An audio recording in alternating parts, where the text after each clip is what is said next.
정진홍 씨라는 분의 시를 소개합니다. 고향에 가고 싶다. 큰댁 뒷동산에 있던 용트림하던 소나무는 죽은 지 오래다.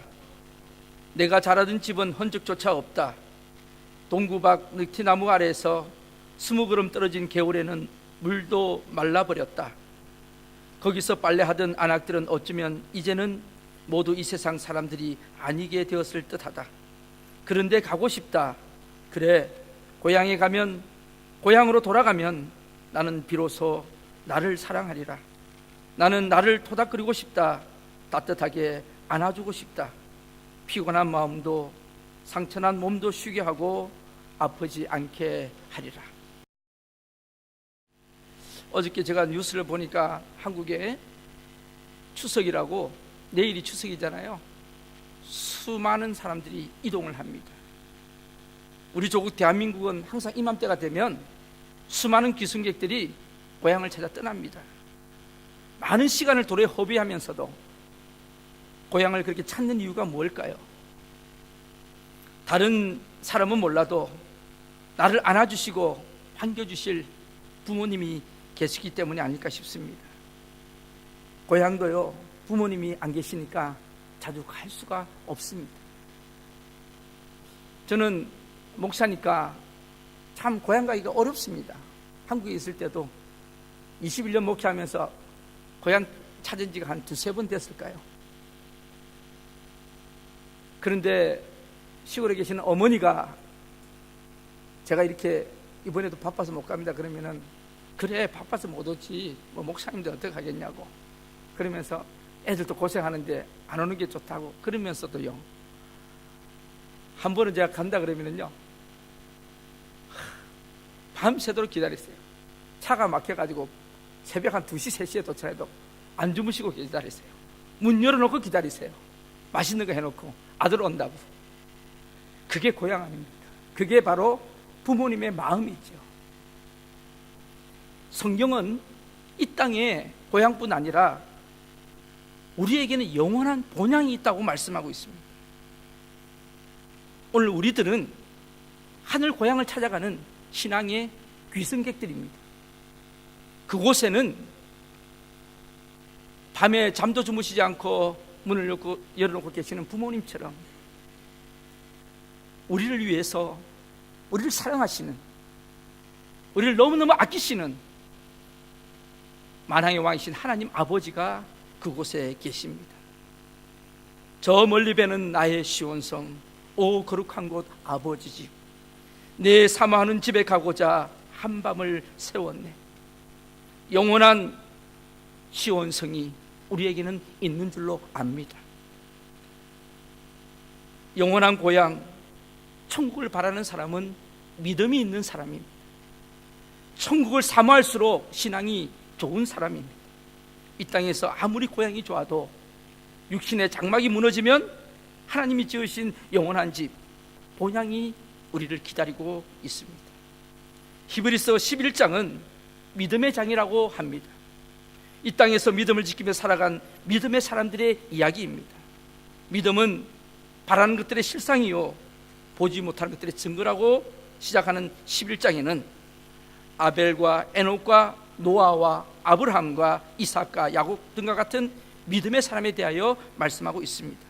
그 중에서 믿음의 조상이라고 하는 아브라함은 갈대아 우르를 떠나는 순간 그곳을 고향으로 생각하지 않고 오히려 더 나은 고향을 찾아 순례의 길을 떠났다고 성경은 말씀하고 있습니다.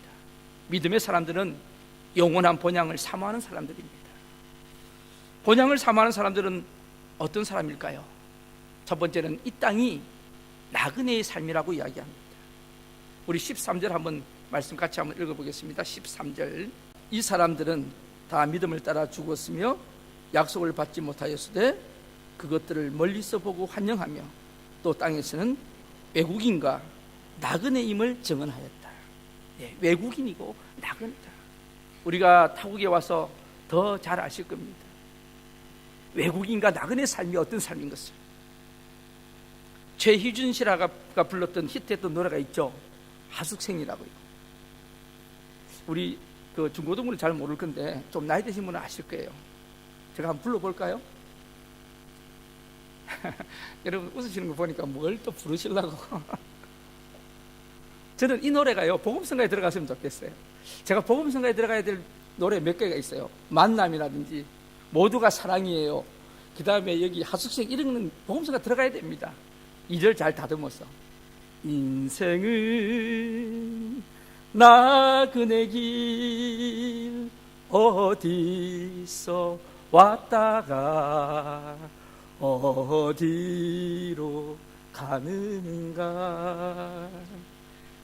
구름이 흘러가듯 떠돌다 가는 길에, 구름이 흘러가듯 떠돌다 가는 길. 인생은 정처 없이 홀로만 간다. 이게 이 노래의 내용입니다. 우리들은 집 떠나 하숙집에 잠시 살고 있는 하숙생과 같다는 겁니다. 인생에 대해서 깊이 생각해 본 사람들은 우리 인생이 나그네와 같다는 것을 잘 깨닫고 있습니다. 그러나 이 노래 가사에는 인생이 떠돌아가는 구름 같은 험한 존재라고 노래합니다. 하나님을 모르는 사람들은 그렇게 허무하게 끝나고 갑니다. 그러나 참 본향을 알고 있는, 우리 인생이 어디서 왔다가 어디로 가는 줄을 아는 사람들은 결코 눈물과 슬픔으로만 살지 않습니다. 우리는 압니다. 우리 인생이 어디서 왔다가 어디로 가는지. 그래서 우리 인생이 하나님께로부터 왔다가 하나님께로 간다고 이 2절이 있어야지 이 노래가 복음성가가 되겠죠. 구원을 받아야지, 예수를 믿어야지, 그래야지 영원한 본향을 찾아가는 자가 되지. 그런 가사를 2절을 만들면 훌륭한 복음성가가 될 것 같습니다. 여러분, 이 인생은 떠나는 인생입니다. 우리 뉴질랜드가 참 아름답습니다. 그러나 아름다운 곳에 가더라도 그곳에 영원히 머물 수는 없습니다. 고향과 가족이 기다리는 곳으로 가야만 합니다. 그게 우리 인생의 삶이기도 하고요. 아무리 그곳이 좋아도 영원히 머물 수 없는 것처럼 우리 이 땅도 영원히 머무는 곳은 아닙니다. 동대문에 있는 국립병원에 어떤 남자분을 제가 장례를 치러드리면서 입관을 했습니다. 두 부부가 굉장히 사이가 좋았던 것 같아요. 그런데 남편이 먼저 세상을 떠났습니다. 10년이 지난데도 제가 잊을 수 없는 말 한마디가 있습니다. 지금도 생각이 나는데요, 굉장히 날씨가 더웠습니다. 30몇 도 올라가는 날씨였어요. 시신을 입관을 하는데 그 시신에서 날이 더워가지고 물이 떨어지더라고요. 그런데 수의를 입히고 마지막 남편의 관을 뚜껑을 덮기 전에 이 부인이요, 남편의 얼굴을 만집니다. 마지막 이별이죠. 귀를 만지고 손을 만지면서 했던 한마디가 제가 잊을 수가 없어요. 여보, 같이 못 가네요. 같이 못 가네. 제가 그 이야기를 들으면서 이 두 분은 정말 사랑했던 사이구나. 자기들이 영원히 같이 갈 줄 알았구나. 같이 못 가네요. 여러분, 아무리 사랑하는 사이라도 같이 못 가는 게 인생입니다. 결국은 우리 한 사람 한 사람이 하나님 앞에 서야 될 날이 분명히 올 겁니다. 어떻게 보면 저와 여러분들이 영원히 살 것 같지만은, 그러나 영원히 살 수 없는 게 우리 또 인생이고, 저는 50대가 안 올 줄 알았어요. 저는 50대 하면 굉장히 이렇게 나이 드신 분인 줄 알았어요. 근데 제가 50대가 되고 나니까 70대 분들이 그러시더라고요. 곧 70대가 된다고. 우리 인생이 그렇게 흘러가요. 어떻게 보면 험한 인생입니다. 그러나 가야 할 곳이 있는 사람들은 행복합니다. 가야 할 곳이 있고 만나야 될 사람이 있는 사람은 그럭저럭 살지는 않습니다. 그래서 믿음의 사람들은 결코 하늘 품고 인생을 끝내지는 않습니다. 왜요? 우리는 더 나은 본향을 사모하는 사람들이기 때문에 그렇습니다. 우리는 이 땅에서 나그네 같은 인생을 살지만 하루하루 기쁘고 또한 최선을 다하는 삶을 삽니다. 결코 이 땅에서 정처 없이 떠돌아가는 구름 같은 인생을 사는 삶은 아닙니다. 아무런 책임도 없이 떠나가는 인생이 아니라는 말씀이죠. 그러면 본향을 사모하며 사는 사람들은 어떻게 삽니까? 본향을 사모하는 사람들은 어떻게 하면 내가 하나님을 기쁘시게 할 것인가? 하나님의 영광을 위해서 사는 줄로 믿습니다. 사도 바울은 고린도후서 4장 17절 18절에서 이렇게 고백합니다. 우리가 잠시 받는 환난에 경한 것이 지극히 크고 영원한 영광에 중한 것을 우리에게 이루게 함이니, 여기 잘 들어보세요. 우리가 주목하는 것은 보이는 것이 아니요 보이지 않는 것이니, 보이는 것은 잠깐이요 보이지 않는 것은 영원함이라. 여러분, 보이는 것은 잠깐이요 보이지 않는 것은 영원합니다. 사도 바울은 다메섹에서 예수님을 만나고 난 뒤에 아라비아로 가서 3년 동안을 기도합니다. 기도하면서 사도 바울이 천국의 3층치를 다 보고 왔던 사람입니다. 그래서 사도 바울은 천국에 대해서 분명히 알고 있는 사람이에요. 오늘 저는 여러분에게 선포합니다. 이 세상이 끝이 나면 마지막이 아니고 영원한 세상이 있다는 것을 아시기를 축복합니다. 우리 인생이요, 우리 인간이 죽으면 참 쓸데없는 존재가 우리 인간입니다. 흙으로 돌아갈 수밖에 없는 존재. 짐승들은 박제라도 하죠. 뭐 이렇게 가죽이라도 남기죠. 고기라도 쓸모가 있죠. 사람은 그렇지 않습니다. 제가 한국에 있을 때 어떤 권사님 어머니가 뇌출혈로 식물인간이 되셨어요. 교회에서 가까운 아파트에 사셔서 제가 보름에 한 번씩 예배를 드리러 갔는데, 갈 때마다 거의 누워 계시는 시신이에요. 숨만 쉬어요. 등에는 욕창이 나고요. 날이 더우니까. 제가 찬송을 부르고 예배를 드리면서 꼭 제가 이 집사님 어머니 권사님의 손을 붙잡고 제가 찬송을 부릅니다. 그런데요, 몸은 시신처럼 누워있고 숨만 쉬어도 영이 있을 때는요, 사람 손을 만져보면 교감이 있어요. 이분 시신을 고려대 부석병원에 기증을 하셨는데, 원래 당신이 살아계실 때 기증하겠다고 수약을 하셨기 때문에 기증을 하셨는데, 이분이 결국 돌아가셨어요.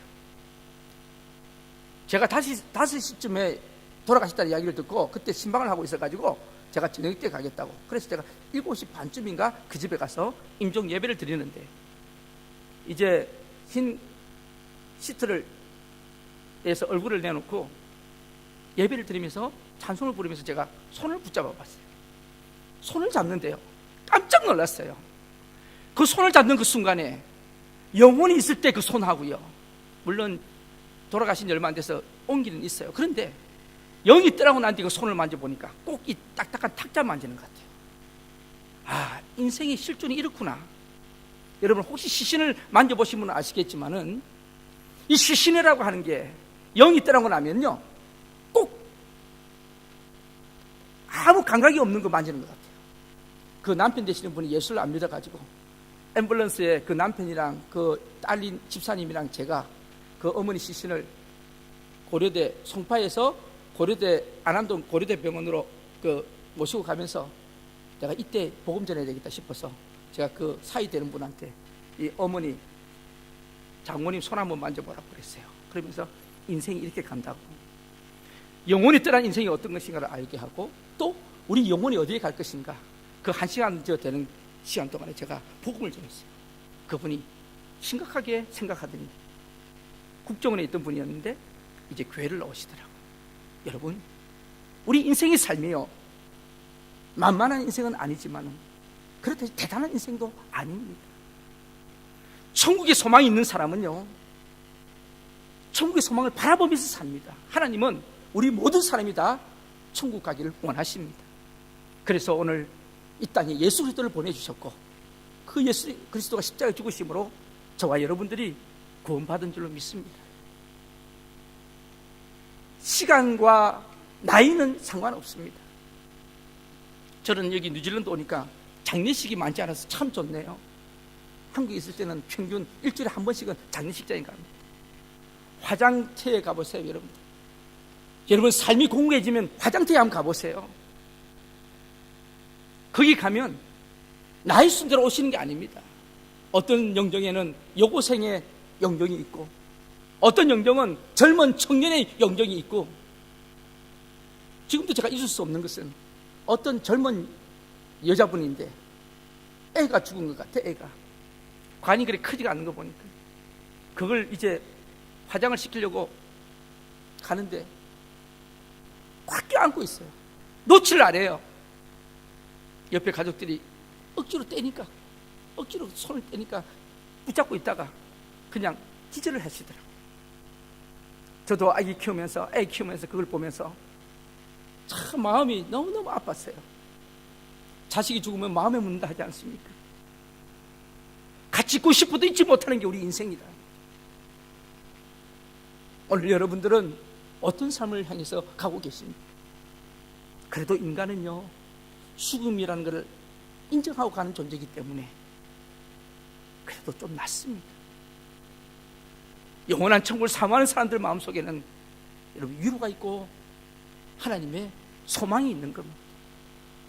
오늘 15절 본문 말씀을 보면 아브라함은 얼마든지 육신의 편함을 추구할 수 있었습니다. 그러나 더 나은 본향을 사모하며 나아갔다고 합니다.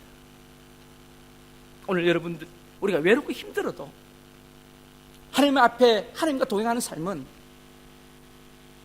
축복의 삶인 줄로 압니다. 외국에 나와 있으면 다 애국자가 된다잖아요.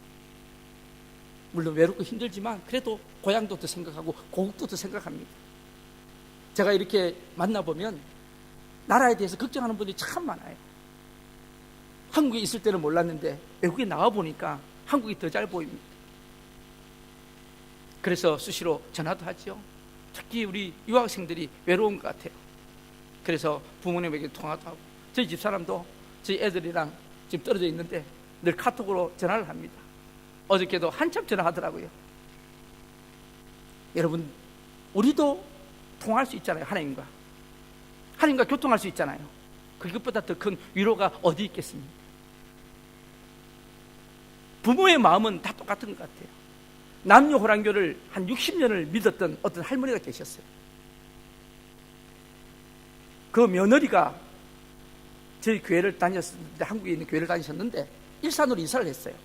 그래서 이사 신방을 드려주러 제가 일산을 갔어요. 그런데 거실에서 예배를 드리는데 저보고 이래요. 목사님, 조용히 예배 드려야 됩니다. 조용히. 여러분 조용히 어떻게 예배 드립니까? 찬송을 조용히 어떻게 불러요? 근데 저보고 그래요. 방 안에 시어머니가 계신다. 그래서 제가 시어머니 계시면 나오시라 그러자니까 남녀 호랑기를 60년째 믿고 계시는데, 그런데 지금 몸이 편찮으시다. 어디가 편찮으신다니까 간암 지금 말기 환자로 누워 계신다. 그런데 여러분 찬송이 적게 불러집니까? 그래서 제가 집사님 걱정하지 마세요. 저는 지금까지 찬송 부르면서 쫓겨나 본 적은 없으니까, 가고 나면 욕하더라도 쫓겨난 적이 없으니까 제가 찬송 부릅시다. 그래서 찬송을 부르고 시편 말씀을 펴놓고 설교를 하고 제가 왔어요. 왔는데 제가 예배를 드리는데 방문이 조금 이게 열리더라고요. 근데 그 방문을 여는 게 저절로 열렸는지 그 어머니가 열었는지는 모르겠지만은 문이 열렸어요. 그리고 저는 인사하고 갔죠. 그때 제가 가면서 어머니 하고 인사드리고 안녕히 계세요. 그리고 갔는데 가고 난 뒤에 그 시어머니가 며느리를 부르더래요. 저분이 누구냐? 교회 목사님이신데요. 아까 뭐 했냐? 아까 읽었던 그 책이 뭐냐? 그러시더래요. 그래서 이 며느리가 성경책인데요, 가져오보라 그랬대요. 아까 읽었던 거 다시 읽어보라. 그래서 제가 그 집에 드렸던 말씀, 하나님의 말씀을 읽었더니 또 읽어보라고. 제가 보니까 예배 드리는 순간에 성령께서 역사하셨던 것 같아요. 그래서 그분 마음속에 하나님의 영이 임하셨던 것 같아요. 그 말씀 들으니까 마음이 편안하다고 계속 읽어달라 그러시더래요.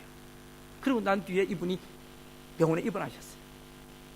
이제 얼마 살지 못하는 복수가 차서 엉망이었어요. 환달이 와가지고 완전히 눈동자도 노랗고 온몸이 노랬어요. 발톱, 손톱까지 다 노랗게 아주 극한 황달이 왔더라고요. 제가 그분 앞에 무릎을 꿇고 복음을 제시했어요. 예수님을 영접시켜드렸어요. 하나님의 성령이 임하셨던 것이 분명했던 것 같습니다. 그 고통스러운데도 또박또박 예수님 영접하는 기도를 따라 하시고, 그리고 예수를 영접하시더라고요. 제가 그 어머니한테 그랬습니다. 어머니, 소원이 뭡니까? 소원을 이야기하세요, 저한테. 그랬더니 저보고요, 목사님, 내 아들이 하나 있는데 아들이랑 꼭 천국에서 만났으면 좋겠다고 그 이야기를 갑자기 하시는 거예요. 자기는 곧 천국 가야 되니까 아들이랑 천국 가서 꼭 만났으면 좋겠다고. 아들이 지금 예수를 모른다고. 그게 소원이라고. 그래서 제가 어머니 돌아가시면 제가 기독교 장으로 해드릴게요.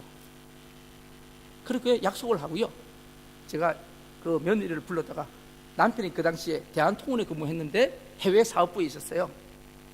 아마 저기 사우디 쪽인가 어디가 있었던 것 같아요. 건설 쪽이라서. 그런데 제가 이야기했습니다. 회사에 빨리 연락해서 어머니 유독하시다고 아들 돌아오라 그러세요. 그래서 회사 연락해서 아들이 왔어요. 아들이 돌아와서 병상에서 열흘 동안을 거기서 출퇴근하면서 어머니 마지막 임종을 아들이 지켰어요. 그런데요, 그 아들이 마지막 장례 예배를 치를 때 그때 저보고 그러더라고요. 목사님, 하나님이 계시기는 계신 모양이에요. 천국이 있기는 있는 모양이에요. 그래요. 저는 깜짝 놀랐어요. 왜요? 그랬더니 마지막 임종을 이분이 보셨는데, 아들이 봤는데 어머니가 마지막에 말씀도 못하시고 자기를 이렇게 쳐다보면서 돌아가셨는데, 아들을 쳐다보면서 어머니가 눈물이 걸성걸성거리면서 뭐라고 이렇게 하면서 손을 꽉 잡으시는데 그게 무슨 말인지는 몰랐던 거예요. 그러면서 어머니가 영혼이 떠나는 순간에, 숨을 거두고 영혼이 떠나는 그 순간에 자기는 깜짝 놀란 게, 그 노랗게 들려있던 황달이 쫙 빠지기 시작하고, 그리고 어머니 얼굴이, 그 가난 말기가 굉장히 고통스럽거든요. 근데 편안하게 이게 얼굴이 펴지기 시작하면서 꼭 주무시는 것처럼 그렇게 바뀌는 걸 보면서 자기가 깜짝 놀랐다는 거예요. 그래서 입관할 때도 얼굴 보니까 그렇게 편안하게 주무시는 것처럼 돌아가셨다고. 그래서 제가 그랬습니다. 그렇습니다. 어머니가 저한테 마지막 했던 소원이 있습니다. 우리 아들이랑 천국에서 만나고 싶다고 그랬습니다. 그래서 그 일산에서 송파까지 그 멉니다. 거리가 와서 세례까지 받았습니다. 사랑하는 성도 여러분들, 오늘 우리에게는 본향이 있으십니까? 천국에서 만날 소망이 있으십니까? 아직까지도 여러분 그런 확신이 없다면 우리 상당히 문제가 있는 겁니다. 내가 죽으면 천국 갈까? 그 확신이 없으면 이 땅에 사는 것도 좀 힘들게 살 수도 있습니다. 오늘 저는 추석을 맞이하면서 우리 오클랜드 한인교회 모든 식구들이 본향을 찾는 사람이 되었으면 좋겠습니다. 그래서 오늘 말씀의 제목이 고향 찾는 사람들입니다. 어차피 이 땅에 한번 마지막 정리해야 될 때가 있을 겁니다. 그것을 아는 것이 지혜고, 그것을 인식하며 사는 것이 저는 복이라고 생각합니다. 오늘 여러분, 주님이 우리의 삶을 지키시고 인도하심을 믿으시기를 바랍니다. 신앙이라는 게 뭡니까? 믿음이라는 게 뭡니까? 그 감격 속에서 살아가는 게 믿음이 아닐까요? 작년에 제가 터키 성지순례를 갔다 왔는데, 터키에 가면 갑바도기아라고 하는 데가 있습니다. 여행하는 사람들은 거기 가면 열풍선 기구를 이야기하고 아주 경치를 이야기하는데, 저는 갑바도기아에 가서 큰 충격을 받았고 은혜를 받았던 장소가 한 군데 있습니다. 그게 어디냐면 데린구유라고 하는 곳입니다. 여러분 다음에 혹시 터키 가시게 되면 데린구유를, 갑바도기아 가면 데린구유를 꼭 가보세요. 이 데린구유는 지하 우물이라는 뜻입니다. 지하 공동체, 지하 도시입니다. 2만여 명의 사람들이 무려 60m까지 땅을 파고 들어갔어요. 지금은 30m까지만 공개를 하고 있는데, 거기 가면 2만여 명의 사람이 땅 밑에서 살았습니다. 허리를 바짝 구부리고 내려가야 됩니다. 전체가 지하 20층인데 지하 8층까지 지금 공개를 하고 있는데, 지하 8층에 가면 거기에 십자가형으로 된 지하 채플실이 있습니다. 그곳에서 그 사람들은 평균 수명이 40세를 넘기지 못하는 인생을 살면서 거기서 예배의 자유, 신앙의 자유를 지키면서 살았던 사람들이에요. 저는 그것을 보면서요, 바깥으로만 나가면, 예수 안 믿겠다고 바깥으로만 나가면 마음껏 살 수 있는데, 마음껏 행동할 수 있는데, 왜 그곳에서 그 컴컴한 지하 굴 속에서 그렇게 40년도 못 살면서 죽어갔을까? 예배를 드렸습니다. 환난과 핍박 중에도 성도는 신앙 지켰네. 그 찬양을 부르는데 얼마나 눈물이 나는지요. 얼마나 감사한지요. 이렇게 마음껏 예수 믿을 수 있다는 게 얼마나 감사한지요. 사랑하는 성도 여러분들, 오늘 여러분, 우리 이게 복입니다. 우리가 하나님을 알 수 있다는 게 이게 복이고요. 하나님 앞에 이렇게 마음껏 예배 드릴 수 있는 게 얼마나 큰 복인지 모릅니다. 그래서 저는 그곳에서 예배 드리면서 인간이 살아가기에 최악의 상황에서 살아간 믿음의 사람들의 역사적인 장소에서 예배를 드리면서 정말 이 사람들의 진정한 자유가 있었구나, 진정한 예배의 자유가 있었구나, 그리고 진정한 믿음이 있었구나, 믿음을 지킨다는 게 뭔가를 거기서 깨달았습니다. 어느 에세이집에 실린 글 하나를 소개하면서 설교를 마치려고 합니다. 아침에 일어났을 때 당신의 몸이 건강한 면이 아픈 면보다 더 많다면 당신은 이번 주를 넘겨 살지 못할 이 세상에 100만 명보다 축복을 받은 사람입니다. 이게 무슨 뜻이냐면요, 오늘 여러분 아침에 일어나셨을 때 아픈 것보다, 물론 아픈 것도 있겠지만은 건강한 게 더 많으면 이번 주에 넘기지 못하는, 그러니까 한 주에 이 땅에서 지금 100만 명이 병으로 죽어가는 모양이에요. 그러니까 100만 명보다는 더 축복받은 사람이라는 거죠. 두 번째로 이런 이야기를 합니다. 만일 당신이 한 번도 전쟁의 위험이나 수용소의 외로움이나 고문의 고통이나 굶주림의 쓰라림을 경험하지 못했다면 당신은 이 세상의 5억 명보다도 더 행복한 사람입니다. 여러분, 지금 5억 명의 사람이 전쟁과 수용소와 고문과 고통과 굶주림으로 쓰라림을 경험하고 있다는 말씀이죠.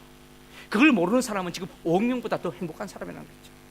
또 이렇게 이야기합니다. 저는 이 세 번째가 참 은혜스러워서 오늘 여러분에게 소개하는 겁니다. 당신이 체포나 협박이나 학대나 고문 또는 죽음의 두려움 없이 교회에 나갈 수 있다면 당신은 이 세상에 30억의 사람보다 축복받은 사람입니다. 여러분, 지금요 30억의 인구가 교회를 나가려고 하면, 예배 드리려고 하면 죽음의 위협을 당하고 있습니다. 저희 동기들도 지금 이슬람권에 나가 있는데요, 요즘도 참수를 많이 시킵니다. 이슬람에서 발광만 되면 목을 잘려서 죽입니다. 생명을 걸어놓고 예배 드립니다. 오늘 여러분, 우리가 교회 나오는데 여러분 협박받은 분 계십니까? 교회 나가면 오늘 너 죽는다 하는 분 계십니까? 그런 협박이 없고 고문이 없고 아픔이 없다면 우리는 30억의 사람보다 행복한 사람인 줄로 압니다. 참 우리 감사할 게 많습니다. 그 다음에 보세요, 여러분들. 만일 당신의 냉장고 안에 음식이 있고 당신의 몸에 옷이 걸쳐져 있고, 제가 보니까 오늘 옷 안 입은 분 한 분도 안 계시네요. 당신의 몸에 옷이 걸쳐져 있고 머리 위에 지붕이 있고 잠잘 장소가 있다면 당신은 이 세상의 인구의 75%보다 더 부유한 사람입니다. 여러분, 우리가 먹을 게 있고 옷이 있고 잠잘 집이 있다면 이 지구상의 75%보다 더 부유한 사람인 줄로 알아라는 거죠. 그리고요, 통장에, 지갑에 돈이 약간 있다든지 집 어디엔가 작은 그릇 안에 남는 동전이 있다면 당신은 이 세상에 8% 상위권에 드는 사람입니다. 여러분, 그래서 제가 지갑을 한번 열어보니까 지갑에 돈이 좀 있더라고. 뭐 그리 많지는 않은데, 그리고 동전도 제 서랍에 있고, 그러면 우리는 이 땅에 8% 안에 드는 사람입니다. 여러분, 못 살겠다 죽겠다 하지 마세요. 8%, 지구상에서 8% 안에 드는 사람이라고요. 그리고요, 당신의 두 부모가 살아계시고, 이거는 제가 해당이 안 되더라고요. 두 부모가 살아계시고 당신이 결혼해 있다면, 결혼 안 하면 몰라도 결혼해 있다면 당신은 아주 드문 사람이라는 거죠. 결혼도 하고 부모가 살아계시다면 드문 사람이라는 거죠. 여러분, 오늘 부모님 살아계신 분들 꼭 전화하세요. 추석 명절 잘 보내시라고. 그리고 꼭 찾아가서 인사하시고. 저는 명절이 되면 꼭 이야기합니다. 우리 청년들한테, 특히 고향을 떠나 있는 청년들한테는 꼭 전화를 해서 부모님한테 안부 전하라고.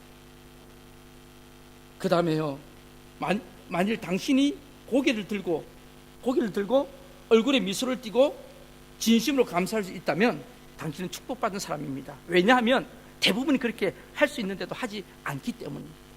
우리 사랑하십시다. 네? 우리가 서로 축복해 주십시다. 그리고요, 마지막으로 이거 보세요. 만일 당신이 다른 사람의 손을 잡아주거나 아니면 그저 그 사람 어깨에 손을 얹어준 거나 그 사람을 안아주면 당신은 축복받은 사람입니다. 왜냐하면 당신에게서 치유가 나갔기 때문입니다. 여러분, 우리가 한번 손을 잡아주고 위로해주고 한번 껴안아준다면 우리의 치유가 나간다는 말씀이죠. 이 메시지를 읽고 있는 당신은 두 배의 축복을 받았습니다. 왜냐하면 누군가 당신을 생각하고 있기 때문이죠. 게다가 이 세상에서 20억이 넘는 글을 읽을 줄 모르는 사람보다 더 축복받는 거죠. 여러분, 이 이야기를 읽을 수 있는 것은 20억의 사람이 지금 글을 읽을 줄 모른다는 거죠. 근데 우리가 이렇게 들을 수 있다는 거, 읽을 수 있다는 것은 축복인 줄 압니다. 결론적인 말씀은 우리 감사하십시다. 이렇게 예배 드릴 수 있음에 감사하시기를 바랍니다. 하나님을 마음껏 섬길 수 있음에 감사할 수 있기를 바랍니다. 이렇게 하나님을 섬길 수 있는 성전이 있음에 참 감사합니다. 또한 교회가 있음에 감사합니다. 저는 우리 오클랜드 한인교회 공동체가 이렇게 모여서 예배하고 순교할 수 있는 거 얼마나 감사한지. 믿음 생활이 뭐라고요?